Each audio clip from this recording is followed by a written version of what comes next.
Just us. Just hey there. What's up? It's the X Files retro review. I'm here with Peter. What's up, Peter? Hey, how's it going, everyone? And we're mowing down these episodes, man. We I'm on are. season four. Yeah, I'm almost there. I'm gonna watch some tonight because I had a lighter day today, so I'm not as tired as I thought I'd be. So I think I'm on episode 19 though. Like I'm almost done season three. And if from what I recall, from the last time I did a rewatch, which was maybe 5, 6 years ago, season four was my favorite. So I'm looking forward to Okay. it.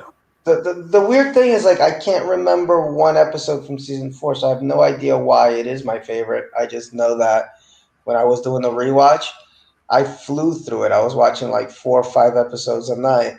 I know they have like some weird Jewish episode that I really liked where they try to make a golem. And I thought that was really cool because when I was young, I didn't know what that was. But my sister married an Orthodox Jew and eventually she converted. And then she got real deep into Judaism, including like Kabbalah and stuff like that. And in the Kabbalah, they have this whole thing where you're able to create a human being from dirt, and then if you breathe the name of God or speak the name of God or something, you create him as a living entity, but it doesn't have a soul, so it's a golem. And Okay.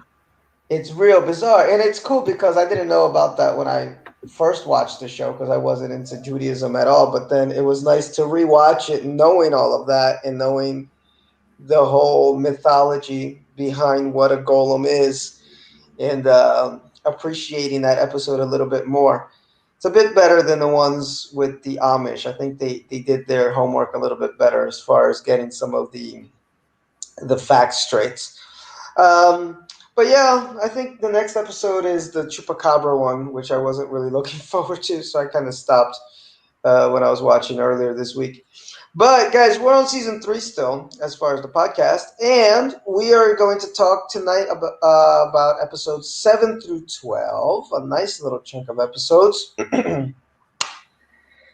and give you our thoughts on it. Please leave comments below, like, subscribe to the page.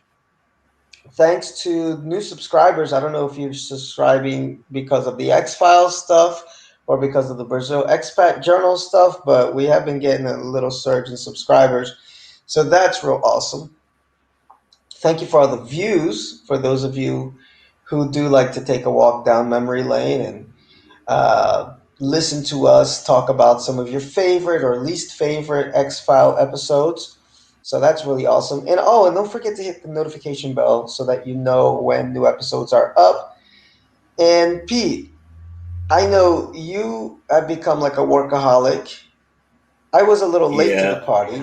My year started a little bit slower than yours, but man, from one week to the next, my schedule just went berserk.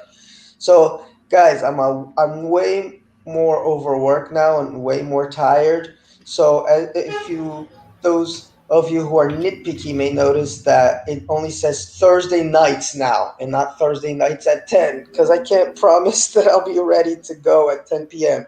So, I think a lot of our views come post recording anyway. So, I'm not going to adhere to the strict 10 p.m. we will be on rule, except for the Brazil Expat Journal. But it's Monday. I'm not as tired on Monday as I would be on a Thursday night after a long week of hell. So let's get to it. I want Pete to start because I've been blabbing away here. And Pete, we're going to start with this episode called The Walk, episode 7. 15 million viewers, premiered on November 10th, 1995, written by John Shaban, directed by Rob Bowman, has a 7.4 rating on IMDb.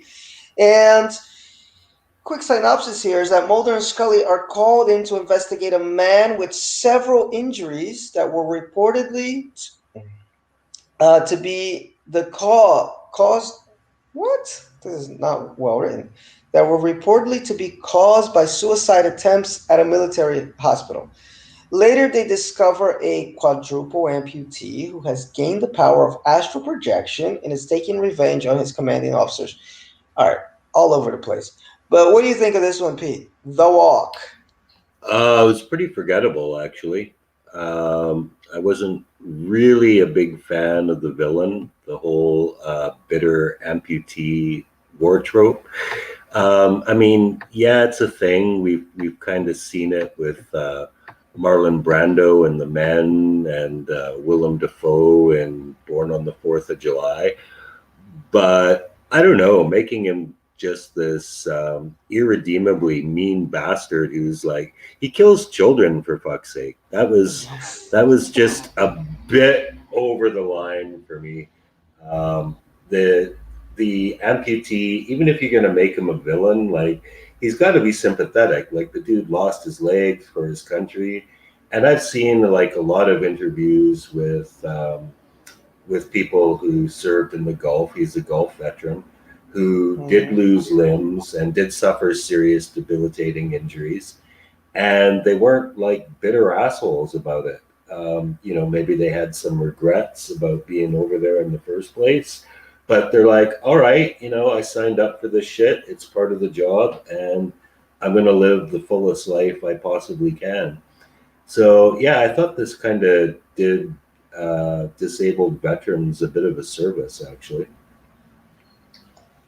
Um, I gotta go with you. The quadruple amputee is Leonard Trimble, who is played by excuse me, oh, lost my voice here, by Ian Tracy, who is in real life a amputee, if I'm not mistaken here, or no, no, he isn't.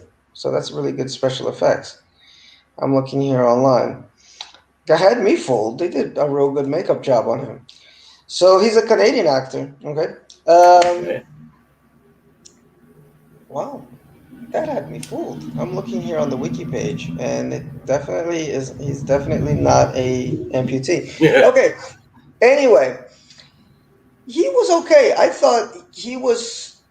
He had this one monologue in the middle of the episode which almost redeemed his character for me. I thought it was a pretty deep monologue for the X-Files, because the X-Files likes to play a lot with these ex-military folks, because one of the parts of the overarching mythology, not the main mythology, but kind of like the sprinkled mythology of the X Files, is this idea that the government does experiments on its own people, plus on military, especially.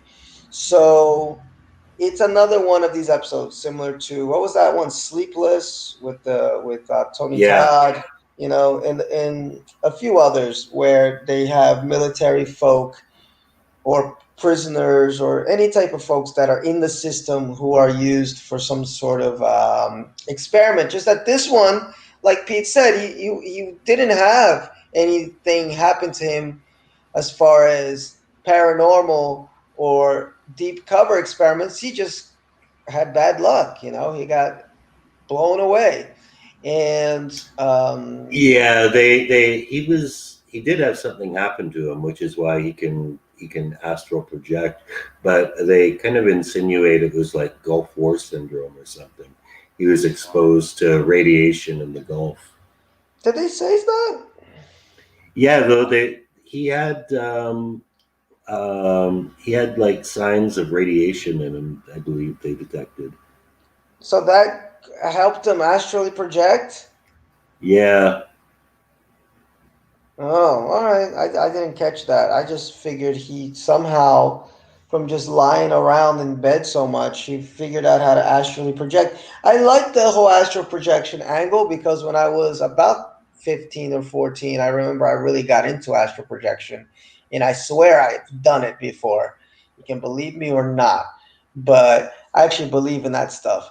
So I like that angle, but like Pete said, the problem was like he was so unlikable. Like he had that good speech when Mulder and Scully went in there because he's being a total jerk and he's killing kids, and they're like, you got to stop this, and he's like, you don't know what I've been through. So it was a little bit like Pete said, "Born on the 4th of July" mixed with Rambo, his last speech in First Blood. It's like, you don't know what it's like.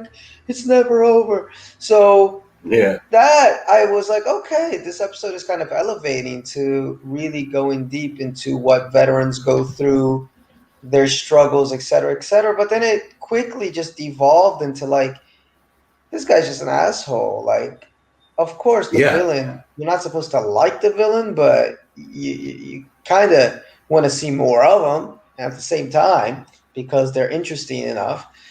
And so I think it failed in that.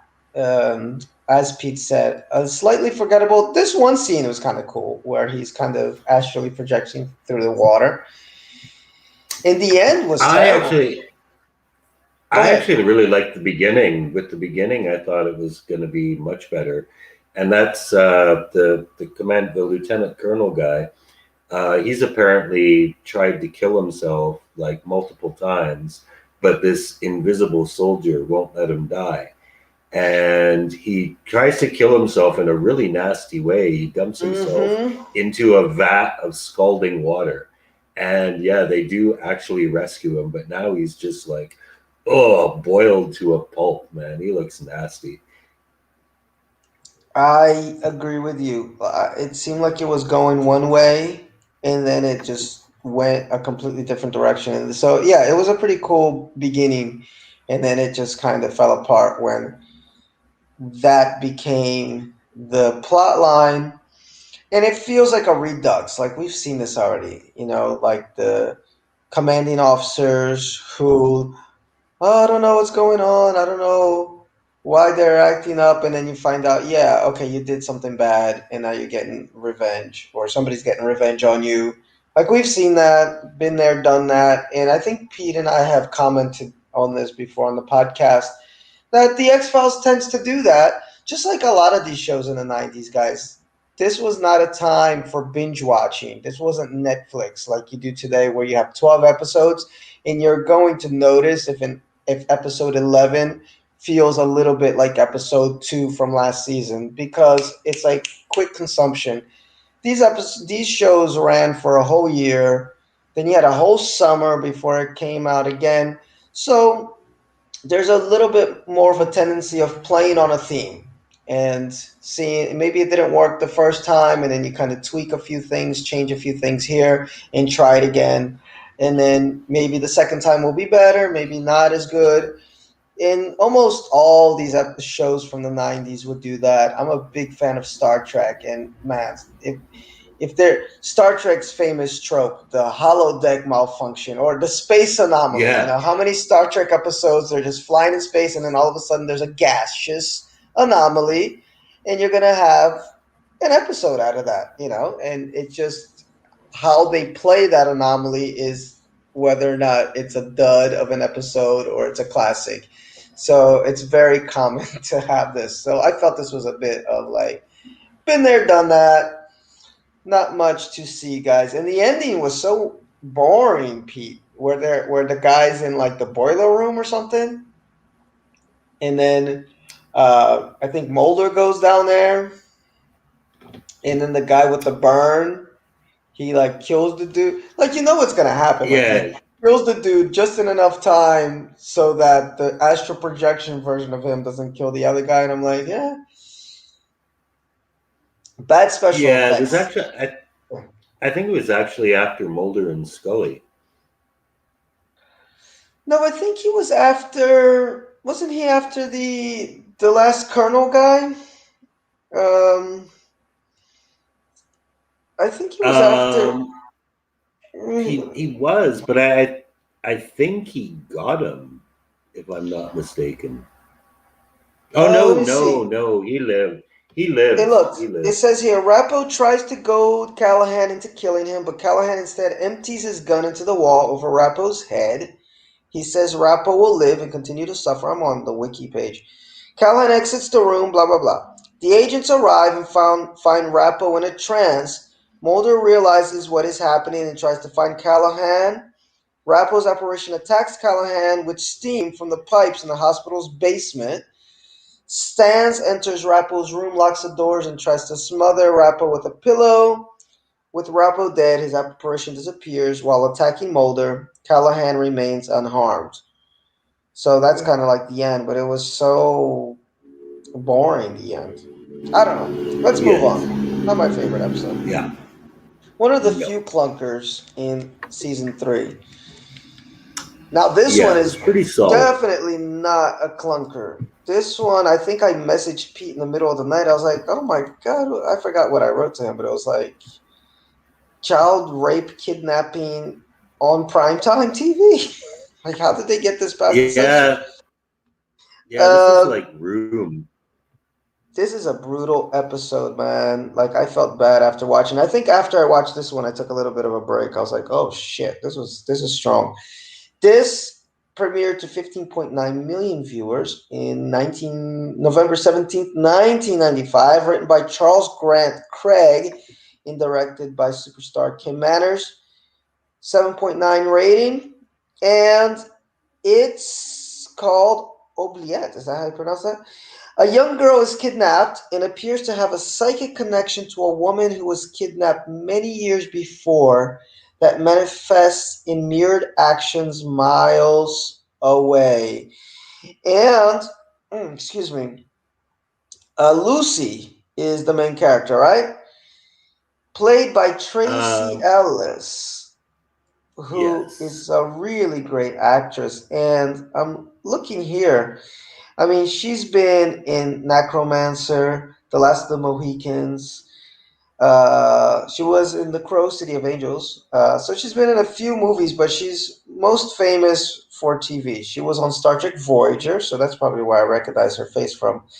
ER, The X Files. She was in The X Files in 2002, playing a totally different character. I didn't notice that. But real great actress, really sold it. You know, so the episode begins with her in the diner.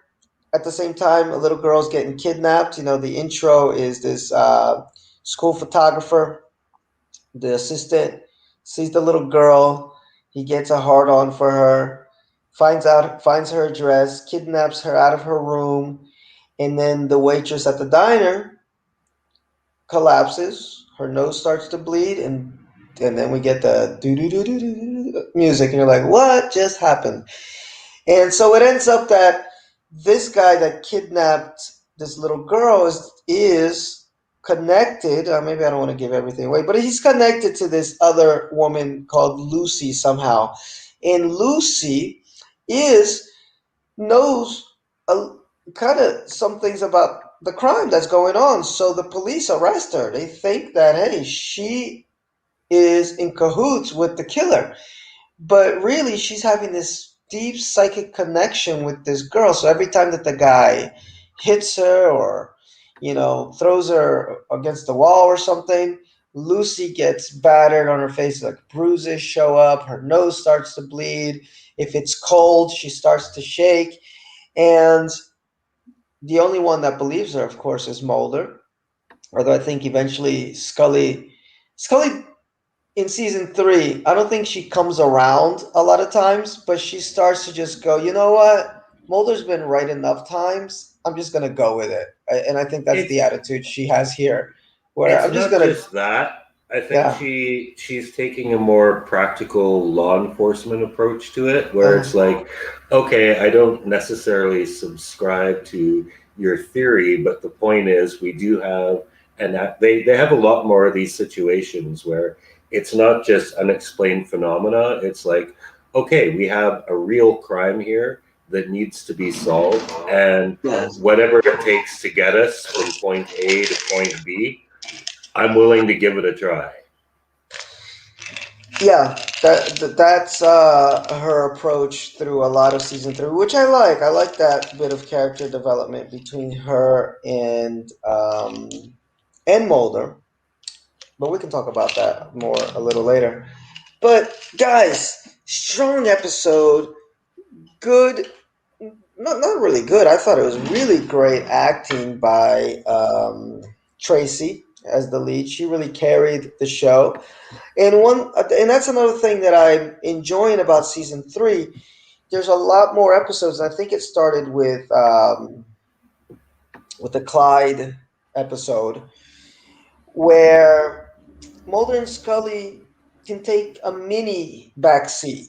You know, they can let their main villain or their main protagonist and sometimes shine, and they just kind of sit back and just help solve that case through the eyes of whoever their protagonist is. And I think that's a really cool thing that the show did moving forward from season three forward, because it allowed us to have different sides of Mulder and Scully, because they didn't have to deliver every single line. They're almost spectators like we are in what's going on. So this episode I thought did that really well. What did you think of this one, Peter Baird? Yeah, I thought it was great too. This story paralleled some real things actually happening in the news. I don't know if it was a coincidence that it reflected that, but there had been cases of young girls being abducted, held Mm-hmm. in captivity for a long time. Like I said, it reminded me a bit of that Alison Brie movie Room, where she Oh spends yes. like half her life growing up just living in this box and being tortured by this psycho. So it's not exploitation fare because this was actually a thing, and I'm sure it still is. But at the time, it was in the news a lot, and it Mm-hmm. didn't sensationalize it too much. Instead of seeing what the current kidnap victim was going through, we kind of got to see both the past and present trauma through what Lucy was experienced. Like she's already traumatized from what she went through. We find out a bit about her background. She's been up on charges for drugs, for prostitution. She hasn't been able to hold a job. She hasn't had any meaningful relationships. So she's Mm-hmm. already traumatized from this, which is why she's not too eager to get back in there. But she doesn't really have much of a choice because she's essentially living the same experience all over again. So I like that it took this from the headlines, as it were, but didn't sensationalize it. It tried to create empathy and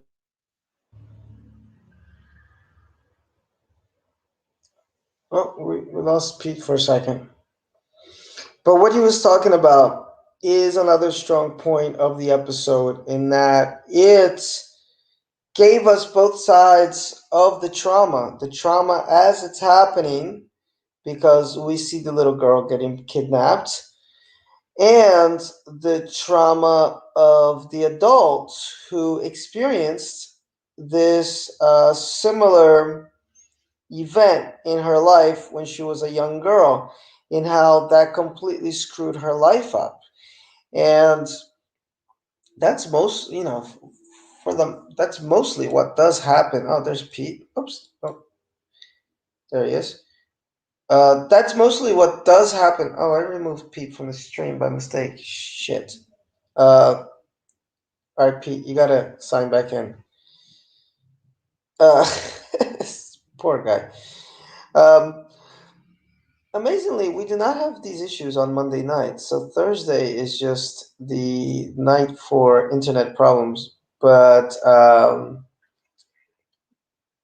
hopefully he'll come back in. Oh, there he is. Sorry, Pete, I booted you by mistake. I thought you had left and came back. But yeah, just a but minor technical hiccup. yes, yeah. Thursday night seems to be the night for it, because on Mondays it goes off without a hitch, or it has been at least. Cross our, knock on wood. But no, you bring up a great point, because that is the trauma of something violent like that happening to you doesn't just go away. And Yes. she she expressed that through, her actions, through who she was, through not even wanting to help this young girl. Mulder really had to push and push and push to get her to even agree to help this girl, even though she knew what was going on. After a while, I mean, Yes. she understood that she had a connection to this little girl, but she was just afraid to go back and face these demons. So really powerful episode, and I highly recommend it. This might end up on my best of the season when we get And it does have to a really, really powerful ending too. We actually see yeah. Mulder pretty much lose his shit. Yeah, I don't want to give away the ending, but this is a really, really good one. I was trying to find the message that I sent you because I was so shook. I was like, "Oh my God, how could they have this episode on?" I found the one about Bambi, but Yeah, yeah. I couldn't find this one. While you were talking, I was looking for it. But yeah, oh, there you go. Good lord, this episode where dude kidnaps little girl is disturbing as fuck. So I was watching it like I don't know what time at night, and yes, extremely disturbing, extremely disturbing. So this is where the X Files excel sometimes of going disturbing, but disturbing. Sometimes they're most disturbing are just they're human monsters, you know? I mean, there's the Yes. paranormal angle there, but it's the human monsters that make it so disturbing. So, anyway, let's move ahead to episode numero nove, number 9, DPO, where Mulder finally learns that he should keep an extra gun on him. And so, DPO, let me get back here to my wiki page, Are you sure is this is episode 9? he either does the gun on this one or the next one. Okay. Oh no, I'm No, I sorry. I'm just sorry. I your wrote. You know what your it is? No, your I title forgot is to. wrong. Yes, I'm sorry, guys. Because I used the same slides from the week before, and I forgot to change the name of the slide. So that's what that is. Let me do that right now. This episode is Nisei. Nise. Sorry about that. Yeah, Yes. because I just write over what was there before. So DPO was episode whatever from last week, episode 3, I guess. So Nisei, like Japanese Nisei. So we Yes. got a Japanese connection going on here. I There we believe go. it means father's son in Japanese, but I'm not sure. There you go. It's a first of a two-part mythology arc storyline with events continuing in the next episode 731. And it premiered to 16.36 million people, written by Chris Carter, Howard Gordon, and Frank Sputnitz, directed by David Nutter. It has an 8.7 rating on IMDb. Investigating a video of an alien autopsy, Mulder and Scully find evidence that Japanese scientists brought to America after the Second World War may have been involved in Scully's abduction. And oh my, this episode has so much going on in it. Yes. So you go, Pete. Yeah. So I guess this is pretty much an X Files thing at this point now, where they do like a sweep 2-part mythology bit. Yes. Um, yeah. So this one, again, the one in the previous season that had all to do with Samantha and everything. I mean, I thought that was like movie level epic. I will say, as we just reviewing part 1, this looked like it was going to be that too, because again, it's pretty much follows the same formula as part 1 of the 2-part sweep two-parter, and that is that it starts very innocuously, and they start following this trail of what looks like a standard X file, and then shit just blows up in their face, and then all of a sudden it's going everywhere. So basically, it starts with actually a spoof of Fox because they were Yes. known then for their sensational programming.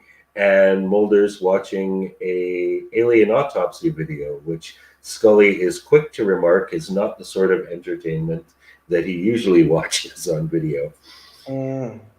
And Mulder is convinced that there may be more to this than what um, your typical Fox alien autopsy. That's what Scully says. She says this is like worse than the Fox video one. Oh yeah, no, I wrote that Yeah, down. She said yeah, this is hokier than the one they aired on the Fox network. I love the little meta yes, joke.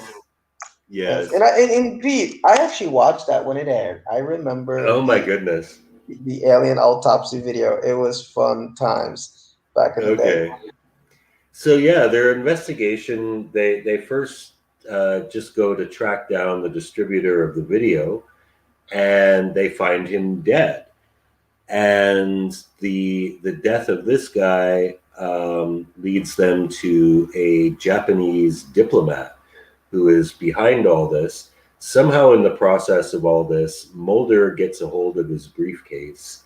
The diplomat is released on immunity, but he's killed by another hitman.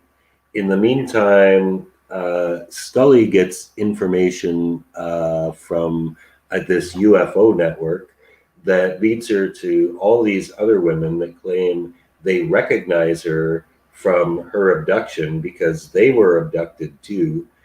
And now they're all dying of cancer because they've had their chips removed from their necks.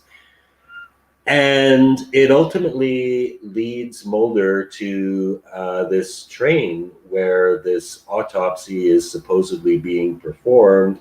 And it does actually have a great cliffhanger ending of Mulder jumping off the bridge onto the train with the intention of getting to the bottom of the truth.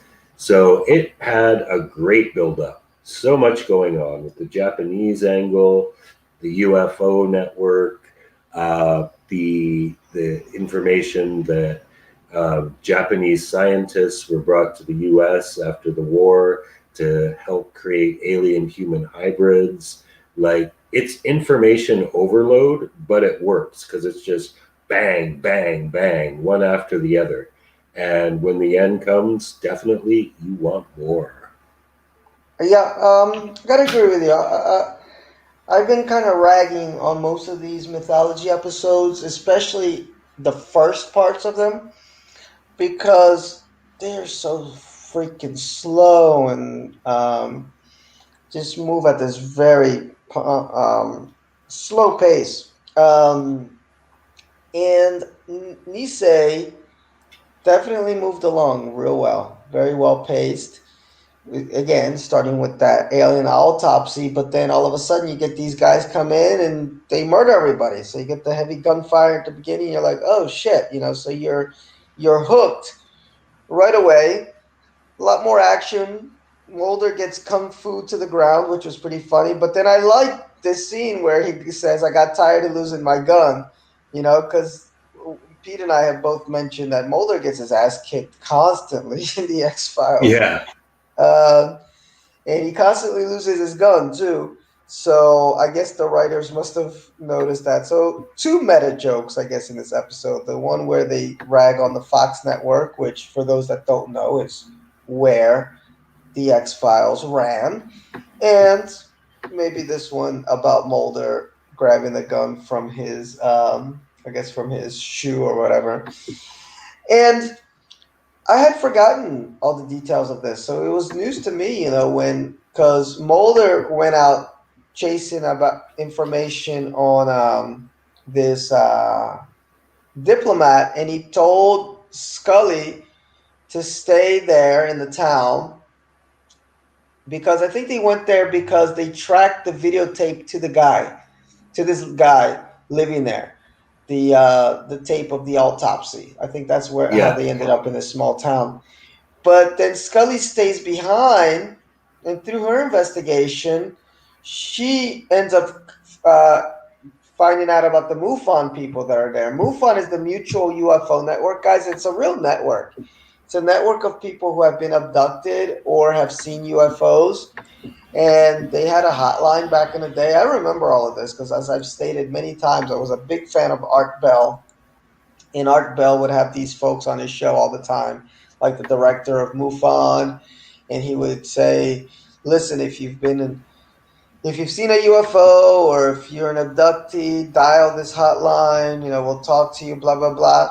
Now, what happens when she's with these ladies is important for future Scully arcs, which I wasn't too happy with, is the whole cancer angle.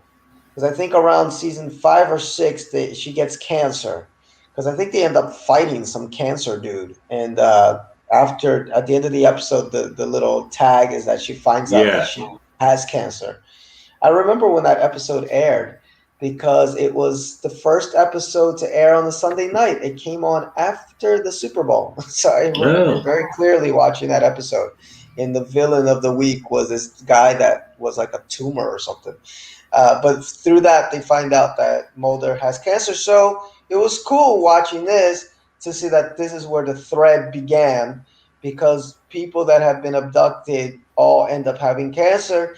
And it gives us that doubt of, are they aliens that are abducting people, or is it the government that's abducting people for nefarious reasons and making it look like alien abductions, which I'm curious to find out because I forgot what the final answer is as far as that. So I'm following the mythology very closely this time around to see if they actually answer some of these questions. And like Pete said, man, that cliffhanger was great. And what was even greater is that Scully was trying to get help from Mr. X, and Mr. X was like, fuck Yes. this. And he was just like, call Mulder right now and tell him not to get on that train because he's not going to Yes. come out alive. So that added even extra tension to that scene because Scully's on the phone like, Mulder, do not get on that train. Do not get on that train. Yeah. And then he's like, bam, I'm getting on this train. Yeah. And apparently Duchovny did that stunt himself as well. Oh, cool. Yeah. No, it was a good stunt. It was a good episode. I really liked Nisei.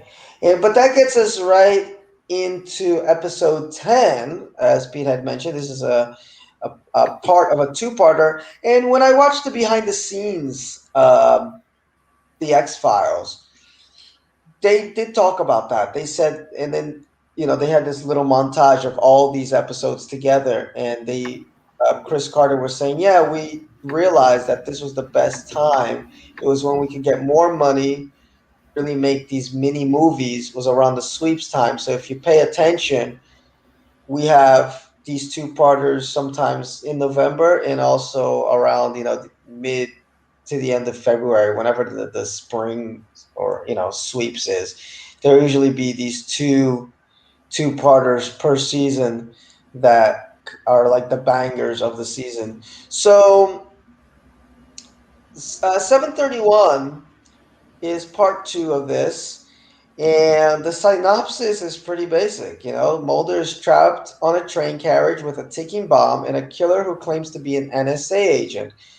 And it premiered to 17 million viewers who are really pumped to see what would happen next. It premiered on December 1st, written by Frank Sputnitz, directed by Rob Bowman.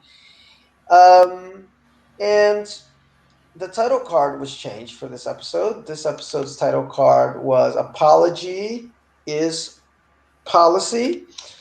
Um, the opening sequence, man, that made me feel so bad because they were killing these poor little aliens, which maybe were lepers, maybe were aliens, I don't know. Yeah. Just some random notes here, and then I'll let Pete go. Mulder in a damn train again. Yeah. The sock gun needs to be canon now because I think he uses it again. I thought this scene was cute. It's just like an off scene where Scully is talking to this Agent Pendrell, and he's totally trying to impress her.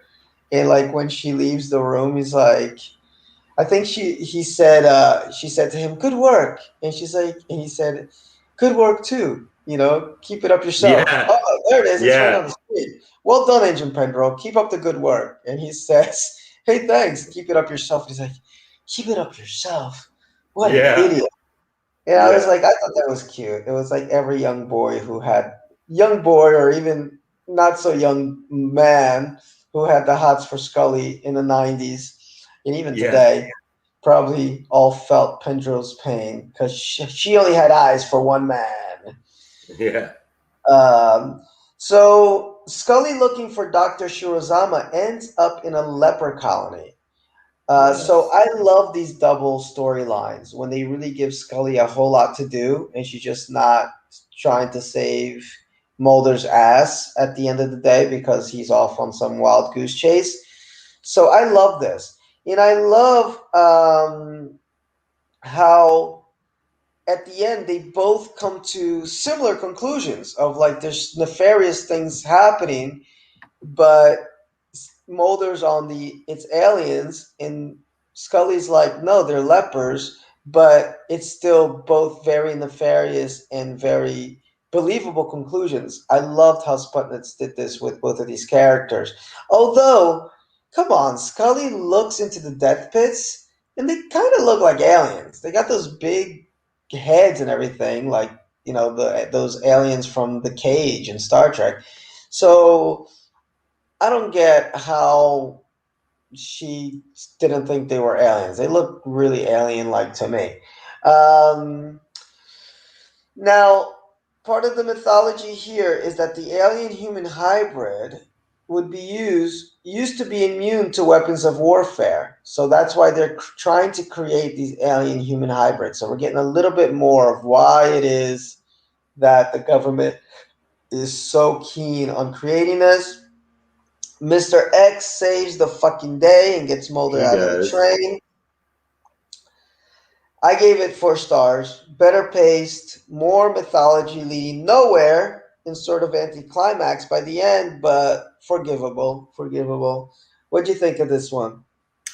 Yeah, it was a bit of a letdown after the previous episode because the first episode was so fast paced, and there definitely was the promise of like, what's on this car? Like, there's got to be something big there, and ultimately, the train didn't really amount to much. The drama on the train was Mulder being locked in a car with the NSA agent and the hybrid, and there's a bomb that's going to go off, and the train car also contains a biological weapon that's going to kill like thousands of people. So that's where, yeah, that's where most of the tension in the episode came from. You had Scully doing her investigation with the leper colony and the hybrids and much, but nothing really happens there except we get a little bit more information about where her chip came from. We find out it was definitely man made. Um, well, maybe not man made, but it was manufactured by like an earthbound company. And it's been used in experiments for a long time. Most of the people who were subjects of it are dead. And nothing really much happens until X comes to save the day. And even that's kind of a mystery because after Mulder's completely ignored him, from what we know of X, you would think he would just say, fuck this guy. Yeah, but no, I agree with you. Like, what I liked is that there was a lot of investigation going on. Even inside the train, there was a lot of tension going on. So it reminded me a bit of the episode that you didn't like that much, which was Dwayne Barry, Right. because it feels kind of static. But I like X Files episodes where they can just be in a room in just one setting and still create a lot of tension and have a lot of things happening. Because Mulder's in the train looking for the Japanese guy, but the assassin's there too. And then he finds where they're keeping the little alien or whatever it was. And then they get locked inside the train car, and the bomb's about to go off. And like, Yeah, it's just one setting, but they managed to keep it interesting. They managed to make that NSA agent interesting. Is he Yeah, on his whose side interaction is with he on? Mulder Whose was side pretty isn't he on? interesting. What happened? Yes. His interactions with Mulder were pretty interesting, actually. Um, and he kind of almost shatters Mulder's little alien fantasies by insinuating like this ain't aliens, bud, man. This is like our own government and others that did this to our little green buddy here and your partner and a lot of other people. Like it's all a smokescreen. Another Canadian actor. This is Stephen McHattie, I believe, who plays this NSA agent. Yeah, they probably cast a lot of these smaller roles locally. Yeah, I imagine, yeah. But I enjoyed him. I enjoyed him in that. Yeah, he's been in a bunch of TV. Oh, Yeah, he was but in you The won't see Mantle. him no more because X caps his ass. Yes. Well, that's what I love about X. He gives zero fucks, and then it's like shows up at the. He's, he he's got a love hate thing going on with Mulder. You know, he just doesn't want to end up Yeah, dead like Deep Throat, but at the same yeah. time, he knows Mulder's fighting the good fight, so he can't just let him um, go completely. And the cigarette smoking man was in this episode. He was Uh, just at the very end, though. I think he gets the scientist's Japanese journals. hmm Yeah, the real journal is translated in a shadowy room as the cigarette smoking man watches. Oh man, William B. Davis, who's a really nice guy, but he's such a like if you ever see the interviews with him, he's such a kind of chirpy, has a chirpy personality. But what an asshole. But yes, but I gave it 4 stars. I gave it 4 stars. I dug it because I've been kind of shitting on the mythology episodes of late. And it's kind of like my bias because I kind of know where it's all going to lead to, which is nowhere good by the Hmm. end. So I admit that that kind of clouds my judgment a little bit. So I tried to judge this one on its own merits. I tried to pretend that it was like first time watching, and I enjoyed it a bit more. Now we move on to little kid episodes. My favorite type of episodes, little kid episodes. Revelations. Yeah, Yes, and another Scully Catholic episode as well. yeah. Oh, my other favorite one. If you can't detect this, the irony in my voice. Okay, here we go. December 15th, 1995. We got some stigmata action going on. 15 million viewers, written by Kim Newton, directed by David Nutter. This episode is called Revelations. Mulder and Scully investigate a series of murders that may be related to stigmata, and Scully questions her faith. Again. Once more, and Mulder shits on her faith again. Yes. Once more. But Yeah. what do you think of this one?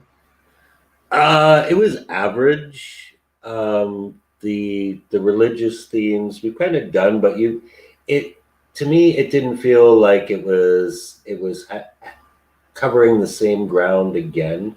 Because first of all, if this is an aspect of her character, it's got to be a recurring thing.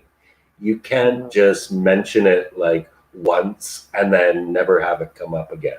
So you're going to have these episodes that explore that once in a while, as long as it's not done in the same way. And I didn't feel this really did it in the same way because in this case, as you said, the story involves people who are exhibiting stigmata being murdered by this religious fanatic. And the core guest character is this little boy named Kevin, who manifests stigmata in the classroom. The thing is, all these other guys who have been getting killed, they're all fakes. And as far as they can tell, his are real. And we have another very special guest star here who is Michael Berryman, best known for being the strange, bald looking dude in The Hills Have Eyes, but he's been in a lot of stuff over the years because he has such a distinct look. And he kind of insinuates that Scully has been sent by God to protect this miracle child from the forces of evil that are trying to snuff him. And Scully thinks that's a bit much, but just maybe if that's what God wants, that's what I've got to do. And that creates a bit of conflict with her and Mulder. So has like a fairly average, just like, you know, Monster of the Week type episode that did tread familiar ground. I thought it was decent for what it was. It was unremarkable, but it wasn't like a complete rehash of, oh, we've seen this before. I got you. See, I thought that this was the same guy from. I thought that he was in Goonies, but I'm looking here on. I'm looking here on IMDb. He's been in a bunch of movies. I'm talking about our dude from The Hills Have Eyes. Yeah, But maybe I was mistaken. But it's funny that you, because I was like, oh, it's funny that Pete called him out for this movie and that. Well, you don't like Goonies, but I guess he yeah. wasn't. I guess who's the guy in Goonies? Because he looks almost exactly like him. Now I'm curious. Now I'm surprised you didn't give a shout out to the guy from Full Metal Jacket. I haven't even seen Full Metal Jacket yet, and he was the preacher at the beginning. He was, yeah. He went really Yeah, briefly. He's the R. first Lee preacher Ermey. to Ronald Lee Ermey. Yes, yeah. Nice. He's. I was kind of disappointed actually because when we see him at the beginning playing this evangelist who turns out to be a shyster, Hmm. it's like, oh, okay, that this is going to be cool. Some R. Lee Ermey in here, but no, he Hmm. gets snuffed like 2 minutes into the episode. So I completely forgot about that. Yeah, he was just in The opening the teaser. opening teaser, exactly. Um, yeah, I have no clue who the actor is from Goonies. I can't seem to find him quickly, but it wasn't him, but he has a similar look. The makeup is very similar. But somebody out there, I'm sure, will know who I'm talking about. Uh,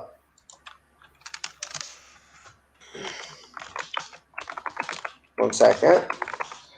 Yeah, well, Pete, there. Oh, yeah, it's a makeup job. Look at this, Pete. It's total makeup job. Poor guy. Look at this.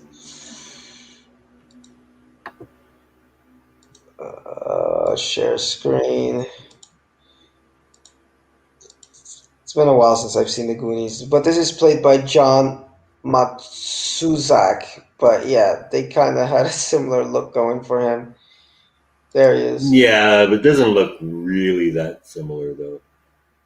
I Oh, mean, well, like, there he is. the, There's the real guy. He's got the big dome head and the skinny top. I figured they just put some extra makeup on him to make the mouth and stuff uh, work. But yeah, this is all just makeup job on top of this guy's face. All right, well, there you go. That mystery solved. Well, for this episode, I felt that. Well, the first thing I put, my very first note is the fake preacher, the dude from Full Metal Jacket. But stigmata alert. Stigmata is always a nice trope when you get into these religion things. Um, and it got into Scully's faith, but I'm with you, Pete. Like it's solid, but not amazing. Like yeah, it gives her a little bit about Scully's religious. Maybe she's questioning her religion, and then you have the whole what looks to be the bad guy is not really the bad guy. He's an angel, and then what looks to be the dad is kind of crazy, but the dad's like, you got to take care of the kid. But what does it all lead to is what gets me at the end. It's like, okay, cute episode. I guess does the kid really have stigmata? What does that mean? Is he a special kid now? Can he heal people? Like that's the problem when the X File does try to do like the religious episodes, is that within the universe of the X Files, I guess God exists. I guess it does because the dude was kind of like he had some angelic powers and he kind of disappeared. I guess some people have been able to to do miracles and there have been demons, but like He did a what does really cool bit when he jumped out the second floor window with his hands cuffed behind his back. That was pretty yeah, impressive. exactly. And then he disappeared, remember? Because Mulder went to look for Yeah. him, and then he's totally gone. So, why do I mention that? It's just that with the monsters of the week that are paranormal, like the dude from in the toilet, Squeeze, somebody that can astral project. It's built off a basis of like, okay, in the universe of the X Files, we have paranormal things happening, and these creatures or people are doing what they do, and they cause harm to other people. And Mulder and Scully end up catching them in the end, or if they get away, they're just going to get away into like the oceans of, the Atlantic coast of New Jersey, and you're not going to see them again. Um, but when they do the religious stuff, it's like, what's the end game? It's like, okay, so now we have a little boy running around who has like magical Jesus powers. I don't know. It doesn't have a good conclusion. I guess that's what I want to say. Like, it doesn't have a satisfying conclusion to me of what does this mean, and it gets to be frustrating as a viewer, and I get it. They're trying to reverse the roles because now it's Scully's the believer, and she's Mulder's the total skeptic, and she's like, "Well, Mulder, you saw that. How could the guy have opened? Wasn't the guy trying to attack them like through the hotel window or something? Because they took the little kid with them, and then the guy was able to burn through the bars on the window." And how Mulder, how could he have done that so quickly and this and that? So I get it, it's the reverse role, but it gets to be a little frustrating too if they're trying to sell the idea that in the X-Files universe God does exist, and there I are. don't I don't think they're necessarily trying to sell you on that. I think that they're it might be kind of appeasing, or maybe they're not even really thinking about it too much. But I think like the takeaway could be that um, supernatural phenomenon, which is what the show deals with. If you're a person of faith, could be interpreted as acts of God or the devil or whatever, or there may be another explanation for it. But Then we're why not going to doesn't give we're not going to give you that explanation. but why doesn't Mulder go with it? Mulder's been dead and he's been in the afterlife. Did he forget all about that? And a bunch of Indians like did some little song over him and he came back. So in the X Files, there's definitely an afterlife because we saw Scully also almost go over to the afterlife. So Well, yeah, but I I don't know that that's necessarily meant to be taken literally, though. I mean, a lot of people have claimed to have had these types of near death experiences where they see an afterlife, but your brain's doing all kinds of fucked up shit when you're on death's door. That doesn't yeah, mean that's an actual literal experience. no, but I disagree because there was that episode. Remember where there was those bank robbers and then they switched souls while they were both on the operating table. And Mulder was totally sold on this idea that they had like a soul transfer. So you can't have Mulder dying and being out in heaven or wherever he was with the Indians singing over his dead body or almost dead body. You can't have Mulder uh, believing that souls can transfer, and then all of a sudden it becomes so difficult for him to believe that okay, maybe he doesn't have to believe in the God of like Jesus and Jesus died for your sins, but at the very least that there's a spiritual element that can also be considered supernatural too, as hardline as he is. Like he's extremely like I that's why I don't like these episodes because I get what they're trying to do as far as let's flip the roles. Let's make Scully the believer now, Mulder's the skeptic. But it doesn't work as well because Scully has a foundation in her science to be the skeptic when Mulder is giving some crazy theory about, okay, I think this guy can walk through walls. Well, scientifically, like there's no basis or explanation for that, and there's very little evidence to prove that. But Mulder is already open to, well, there's possibility for things that we can't explain in nature, and if that means that possibly there's a god or some type of spiritual element to things around us that can cause supernatural, I would think he wouldn't be as much of an asshole about it. Like it seems to me like he got like his dick sucked by a priest or something when he was like he comes off like that. Like he has like some trauma with religion. Not like I don't like believe it because there's not enough evidence to support that supernatural things can happen that are of a spiritual nature. So I don't know. That's my gripe with these type of episodes. That there's one coming up that I definitely remember that I really don't like. It's like in season 6 or 7 where Scully's in the church and everything. She's praying, and Mulder's in there like this is bullshit and blah blah blah blah. So I don't know if they write these as well as they could have because of that. But anyway, not one of my favorites. It's solid, but not amazing. And there was definitely that devil bitch that showed up at the high school that Mulder dealt with. So I don't know. To close it off, though, guys, let's close it off on a high note, high point, Hmm. Yes. which is how the fuck do you pronounce this? War of the Coprophages, otherwise known as cockroaches. All Yeah. right, this is the Roach episode, fan favorite. Yes. Didn't realize this was this early in the X Files. I thought it was more like later, season 5 or so. So took me by surprise. Premiered on January 5th, 1996, after the winter break, holiday break. 60 million viewers watched a bunch of cockroaches. Written by Darren Morgan, directed by Kim Manners, has an 8.9 IMDb rating, so definite fan favorite. Mulder gets caught up investigating what could be alien mechanical cockroaches with metal bodies. Oh my god.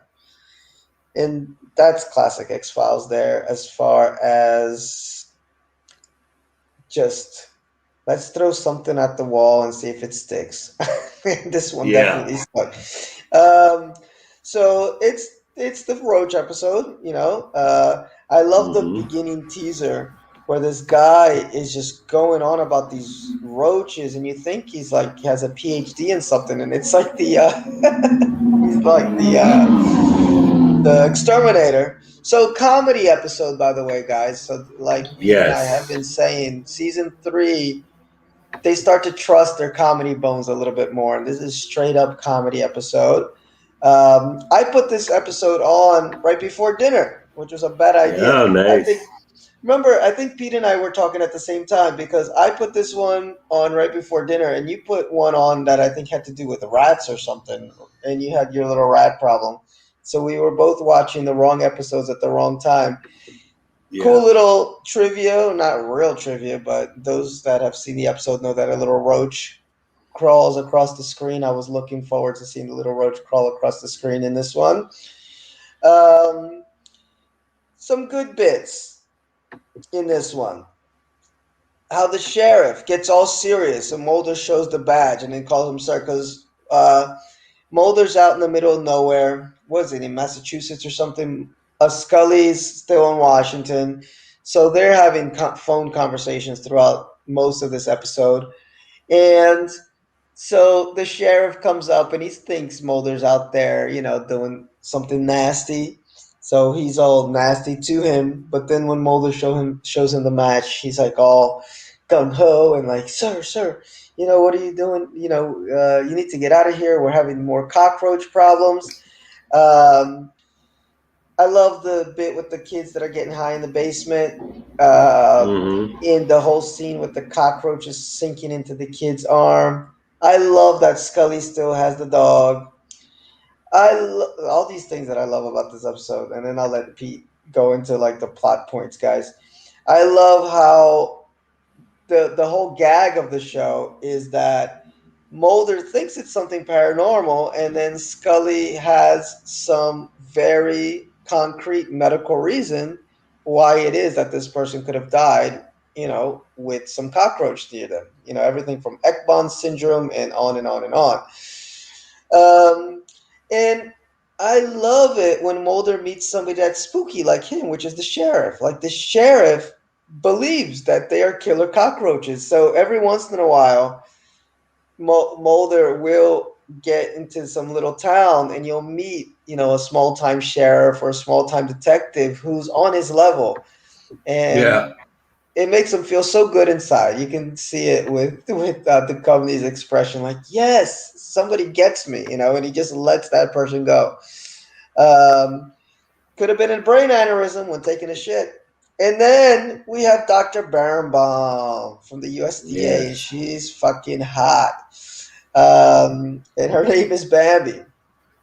Um, and you get a little bit more of Scully's catty side. I love Scully's catty side because she's been in love with Mulder since episode one. She's like just, you know, but as the seasons roll on, you can see how she really wants this dude. And Mulder, he's kind of aloof. He's into porn and boobs, and he doesn't see that the girl for him is right in front of his face. And Scully can't cross that professional line. Um, and and then the end where Mulder gets pissed that he lost some pussy to the wheelchair dude is really great. But go ahead, man, because I can go on and on and on with this episode. Really great, one of the best. Yeah, I really like the format of this because this is up to a point. It's basically a Mulder solar adventure. The whole premise is like he's up in this town, just looking for UFOs. This is what Yes. Mulder does when he's not watching porn and he's on his downtime. He sits in a parked car after dark looking for UFOs in the sky, and he's heard there's some unusual UFO activity. And he just happens to be here when he gets roasted by the sheriff, who lets it slip about the mysterious cockroach deaths. And he thinks he stumbled onto to something. And the formatting of the episode works is Scully is at home doing what she does on her downtime, which is eating ice cream out of the bucket and watching Jeopardy with her dog. You know what normal people do, I guess. And every time something happens, Mulder's calling her, telling her what's going on. And as you said, she gives these perfectly rational explanations. As it escalates, those interactions, that's I think where a lot of the humor comes from. What gets Mm-hmm. her up what gets her up there is when he finds out that he's hanging around with a chick named Bambi. That's when she hauls ass up there and is like, But Bambi was pretty funny. They had this one scene where he brings her a sample, and she checks it under a microscope, and she's like, "Oh my god, it's hung like a," and makes some obscure insect reference that I don't know, but yeah, she comments on its abnormally large genitalia, which I thought was pretty funny. Well, no, what I thought was funny with Mulder and Bambi is how, it for him, this is what maybe he wishes Scully were. It's like it's a hot chick. I mean, Scully's hot, but it's a hot chick that gets him. That's as out there, Like remember, there's a part where she's like, I don't know how into UFOs you are, but there's a Yeah, theory that actually, they're insectoids, and that is this. And he plays dumb. He's like as if he's not into UFOs at all. But he's like, oh my god, I hit the jackpot. I found a hot yeah. chick that's into conspiracy theories and UFOs. Like, and I guess Scully could smell that from a mile away. Yeah, yeah, and I do like their flirtations over insects too, because like every time like she tells him like an interesting scientific fact about bugs, he kind of like bats his Mimbo eyes and is like, Wow, that's so fascinating. I had no idea this was so interesting. But you Yeah. could tell it's like classic case of a dude like feigning interest in what the chick is interested in just to like Uh-huh. try and get in her pants. It was so obvious. I know, no, it was good. It was everything about this. And then when he finally meets the wheelchair dude, Yes. Doctor, they had some great interactions. What the heck is his name? Ivanov is I believe his name. Yes, Doctor Alexander Ivanov, played by Ken Kramer, who was hilarious, and he had the little thing with, I guess they were trying to play off a little bit of Stephen Hawkins or something, but and he had the robot insects, and then they realize, hey, maybe these mechanical insects are robots from outer space, and it's funny how he says to Mulder, is like, only an idiot would think that an actual alien race would send their own people or whatever to a distant Yeah. planet. They would send robots. Only an idiot would think that, and Mulder's just like, yeah, yeah. Yeah. Yeah. But So one great. thing Go ahead. yeah, one thing I like about this is the resolution to the episode, such as it was, kind of implied that all of this was just a coincidence, and that Scully was basically right. Like all of these people probably died from the reasons that she suggested: aneurysms, drug overdoses, whatever. And the presence of the cockroaches just had to do with this. What was it? This methane factory where Mm-hmm. they had like a bunch of dung that was attracting the cockroaches. But Mm-hmm. the implication was basically, yeah, come on, you believe in robot cockroaches from outer space, killer cockroaches. It was all a coincidence. Okay, I didn't pick up on that, but it could be, yeah. Although what I did like is that was it who went crazy with this? Is it the sheriff that went crazy at the end and he shot? Oh no, it was the guy from the beginning of the episode who went crazy, right? And he went into the Yes, yeah, factory the and guy who was having his place fumigated. yeah, and he shot everything up, and then they all got slammed in with shit. Yeah, And the and then the Roach incident stopped. Okay, yeah, they stop after that. So yeah, it could be right that it was all a coincidence. And Doctor Ivanov gets the hot babe, which was great. And the look of yes, disdain on Mulder's face, yeah, and the look of I guess it's what's that, the Schadenfreude on Scully's face. She's so yeah, happy over his misery. yeah. Is great. Classic Mulder and Scully moment. It's a good one. That was a good one. I needed that one after some heavy episodes that they had before. It was good to end this 6 episode block on a high note. So going back here,